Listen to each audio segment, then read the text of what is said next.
Hello, it's another midweek message. And this week has been interesting as I've talked with people and interacted with people and started to, ask those deeper questions about where we are at in life. Spending more time looking over the Beatitudes and spending more time just asking people how they're doing.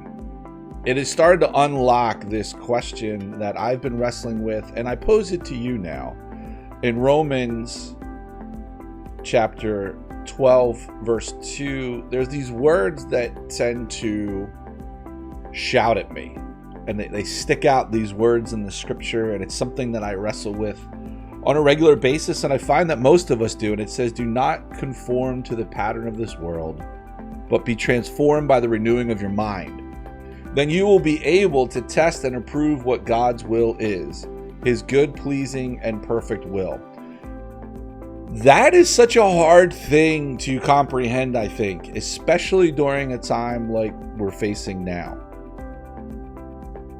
And what I mean by now is not just COVID or the racial tensions that are the two biggest hot topics, or now the election. There's a lot of things in our culture that are here, but then if we go from macro and we start to get smaller and smaller and smaller to the actual point of my own personal life, I find it gets more and more interesting to not conform to the patterns of the world. I think sometimes for us, we actually have to take a step back and go deeper inside and really try to connect with the Lord to hear where things are at. And I'm sharing this with you because what I've been finding lately for myself is spending time with others is a beautiful way of renewing my mind. And I don't mean just in idle chit chat, but actually opening my heart up and sharing where I'm feeling. I also wonder, in this not conforming to the patterns of this world, if that actually means that part of the thing that this world does right now is isolate themselves and listen to a lot of media.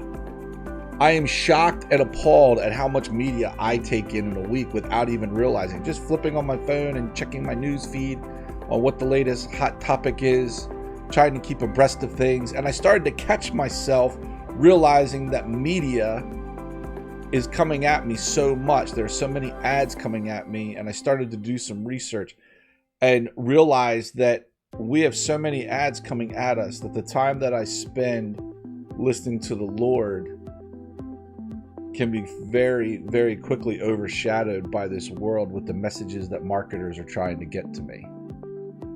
See, church, I'm sharing this with you this morning because I believe that as we move forward in life, as we start moving forward in the spaces that we're in right now, we are going to be called into question, not from a courtroom standpoint or from some type of political message, or called into question from a bad standpoint. I think we're going to be called into question in our own walks with our friends, and where do we stand and how do we operate. And people are going to be looking for cues. When there's tragedy, people will turn to those around them that they know are caring, loving, and kind. When there's frustrations, people will grab a hold of people next to them and look for those moments. When we're not transformed to the patterns of this world, we will then stick out. So if the pattern of the world is this direction and we're going this direction, we're going to stick out. My question to you is are you sticking out? And not in a negative way that, you're the taller blade of grass that gets chopped by the mower. I'm asking, do people know that there's a difference in you? Not by how you dress or how you talk or what music you listen to, but how you care about them. That's the question. Because you see, when we look at being not conforming to the pattern of the world and we're seeking God's will, now all of a sudden we have this convergence. Now, some people would say, oh, well, not being God's will means you rebel immediately. Scripture does teach us to give to Caesar's what is Caesar's, to be the best slave possible, which I know is hard to hear sometimes, but the reality is that I think at the end, if we are able to work through the stresses of the world now with this joy and this peace that passes understanding, something starts to happen around us. And if we're discerning God's will, then we can start hearing Him calling to us in these spaces. Last night I got a text from someone that there was tragedy around them and they wanted to know how to care for them. And as a couple, I know they were wrestling, it seemed, on how to step into this tragedy. And in turn, the tragedy showed up on their doorstep, and someone that they wanted to reach out to ended up just coming over. So they were available, listening to where that was at. And at the same time, God was speaking to the other person to get some comfort, and the two came. That's not a pattern of this world. Both parties, both people, the one that's going through the tragedy and those that wanted to care, they weren't sure how to go there because we're not used to doing that in our culture. The pattern of this world is not to just jump right in and be there for people. We kind of walk carefully and cautiously because we don't want to offend.